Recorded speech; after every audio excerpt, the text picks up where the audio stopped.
Hello everyone, and welcome to a new video here. This is going to be a quick and easy tutorial for getting your own 3D models into the EMU or emulator VR, however you want to call it, into the EmuVR system. Now essentially there's a new update that allows you to use UGC or user generated content. There's quite a bit out there. Some of it's good, some of it's bad, some of it's okay. A lot of people are wondering how to make your own. I've only been able to find one tutorial video, and that one tutorial video was someone using a phallic object that isn't suitable for kids really see or interact with. That kind of turned me off to the idea of using that video. So I went and found out how to do it myself, so I can upload this for anyone that's wanting to find out how to do it themselves without seeing something unsightly. In this particular instance, we're going to be using a DEA file. A DEA file is pretty comparable to FBX files, which is what most people recommend using for Unity. I'm not exactly sure how many different types you can upload into Unity, but the Unity system does allow a lot of different 3D models. Just in this particular chance, we're going to use DEA model. In the description below, you're going to find the link to download the 2018 version of Unity. It's 2018.4.1, 12 actually, 2018.4.12. In addition to that, you're going to find the UGC kit. This UGC kit is just a collection of parameters that you'll apply to an object when you're ready to ship it out of Unity into EmuVR as UGC. You can then share it with others. I'm not going to be sharing this model with anybody. You can go ahead and go find it yourself on Sketchfab, which I'll link in the bottom in the description if you want to follow along. But I won't put out a copy of this on Google Drive or anything for people to download, since I do not own it. It is not mine. I'm just taking what somebody has done for free and then turning it into something I can use for my own personal gain. I'm not selling it, not making a profit of it or anything like that. So what we'll go ahead and do here, you can download Unity, all the instructions there to get it installed somewhere. I'll go ahead and show you how you start up a new scene here in Unity. When you open Unity, yours will look something like this. You won't see anything that says new project. Yours will be blank. Hit new, what you want the name to be, where you want it to be saved on your drive. Create the project in 3D. I'm gonna go to our UGC folder. We need all three of these. This is the source, this is my model, these are the textures for the model, and this is the UGC kit to how you turn this model into UGC for EmuVR. We'll drag that in, just drag it in anywhere. Alright, there we go. We get this import screen here, and this is telling you what all you're importing with your UGC kit. Go ahead and hit import. Alright, and once that is finished here, this is what the Unity inspector looks like. Use your WASD keys while holding the right mouse button to move around. Use your scroll wheel to zoom. I'm gonna go ahead and get rid of the main camera. We don't need that. You don't need the directional light either, but it's good to have a lit scene so you can see your item as you work on it. Go into source here. Here's our model. Just drag it in and drop it. And we'll move up close to it, and as you can see, it's just a base model. There's really no detail, there's no coloring, there's no textures. None of that stuff has been applied yet. So we'll go into textures here, and this is your default texture. And as you can see here, this is the albedo. So you can drag this on. When you click it now, you'll have this material right here. This is your material texture. This is your albedo. This is the main, usually this carries your color, any small and insignificant texturization. Like in this particular case, there's rust and the stickers are somewhat removed. There's this little with love insignia here. So this is your albedo. So if you were to put this in game now, it would look just like this. It's gonna be like a matte color, not gonna have any reflections, not gonna have any texturization. You could use this right now if you wanted to, but what we're going to do is go ahead and add the rest of these. So this default material, all normal materials look like this. It's kind of like a purplish iridescent appearance. Just drag that over your normal map and then hit fix now to mark it as normal. And then you have this one right here, which is your metallic. This will tell the rendering process areas that are shiny. A lot of times this is where screws will show up. As you can see, the model here has a glossiness to it. You can affect the smoothness by using this slider. If you think that this is shiny or too metallic in appearance, you can bring it down a little bit. We'll leave that alone for right now.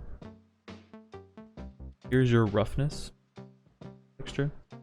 Right now we don't have roughness, we have smoothness, which it can be used at varying degrees apart from each other. We'll change this here to Autodesk Interactive. That's an FBX thing. Here's your roughness layer. Change your roughness layer by adding your roughness material. There. Have that in place. This is your AO. Your AO stands for ambient occlusion. That's just going to go right here where it says occlusion. And then you can change this, move it up or down. As you can see, it looks like this little screw right here has a depth of shadow, and then the more we lower it, the light can shine through. The ambient occlusion is going to allow light to pass through an object. In this particular case, you're able to look pretty much right through it. So we'll turn it up just pretty much the whole way so that shadows are working correctly. And that's pretty much the hardest part, is matching your materials and textures to your item where they go. Now that you've done that, pretty much everything else is a cakewalk. What we'll do here is add a component. Just type in box. Select this one right here, box collider. Then we'll add another component, which is the UGC info. Now, when you select your model, you add your box collider. What you want to make sure you do is you're not selecting any small parts. So if these screws, for example, were different objects in the subset right here, they would show up. You want to make sure you've selected the base model, nothing that follows below it. This is the parent model. You want to select the parent model before you add your box collider. You're adding it to the actual model itself and not something, a detail within the model. And you can see here it actually accepted it pretty well. It knows exactly where the base is. A lot of times that's not going to happen off the rip. You're going to get some that look something like this. The box is going to be way down here. You pull this into the game, into EmuVR, and you go to set it down somewhere. It's not going to set down from right there. It's going to set from where the bottom of the box is. In that other YouTuber's video I talked about, he doesn't mention how to fix this. He's unsure of what the error may be, but it is your box collider. If you see the box is below your object, you're going to want to fine tune it to where it matches the object's base. You can do that by clicking and scrolling back and forth, or type it in yourself. So I can see here that that's not right. So if I wanted to type it in, you could systematically go through every number till you hit the right base, which is 2.0 in this particular instance. It looks like the width has appropriated itself as well. This is pretty much an easy model to use. I'll link it in the description in case you want to use this one as well for EmuVR. It already knows how far X, Y, and Z it should be. X being the side to side, Y being the up and down, and Z being the forward and backward movement. And once you've got that done though, this looks good. You can go up and change the scaling of the object. Now it's hard to tell right now, but this object is huge. What I like to do is export it, put it into the game files, load up the game, look at it. If it's too big or too small, I change the size. I'm not exactly sure what scale I had this on for my particular game, so I'm going to go ahead and put 0.2, and that'll make it much more manageable, much smaller. And then once you've done that, export it, put it in your game. If it looks good, then you're good to go. If not, then you keep this open and you just come back and change it. So in this particular case, we'll go ahead and leave it like that. We'll go to our UGC info, and you just want to name it. So just call it Mini Nuke. And Hectic Halcyon. You're gonna see your poly count here. Now I know when I download this that it's gonna have a high poly count, just because it's a high quality model. It's not 4K, but it is up there.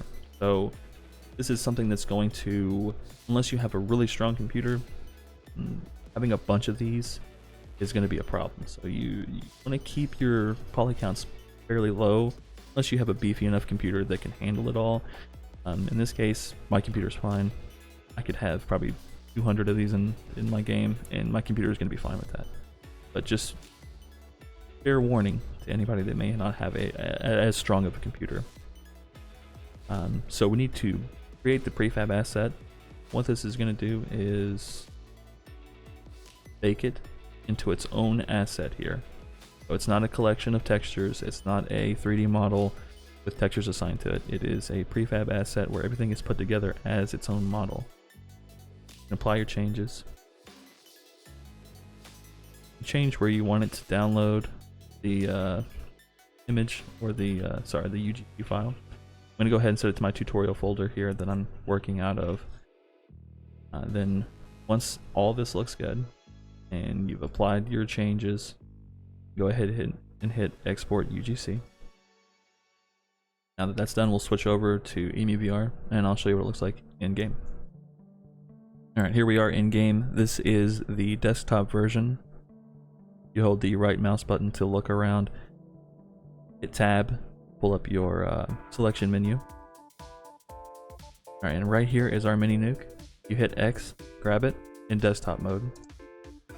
And as you can see, it's fairly large, but it's not, it's not too large. We can use this in a multitude of ways, but you're then free to store it wherever you want. As you can see, it does have actual reflections. Turn on the lights, you can see more reflections on it. Anything that's in the background is reflected off the surface. You see like the dresser and everything like that. You can also see the metallic pieces, like the screws and everything. There are some seams. That is, from far away you're not going to notice that. So at this point, this would be like a desk weight or something. If you really wanted to, you could probably spin it around and attach it to the wall or something. Or you can just drop it and let it set. One thing I did fail to mention is once your item is done and you have exported it from Unity, in this particular case, this is the tutorial folder I talked about earlier, you would just take this and cut it or copy it, go to your UGC folder, which is found in your main directory under custom UGC, and you just paste it in here. And then when you open the game, it will be part of your UGC data. If you don't have this UGC folder, I will have a link to download this version of EmuVR, which includes the mods and the UGC accessible information.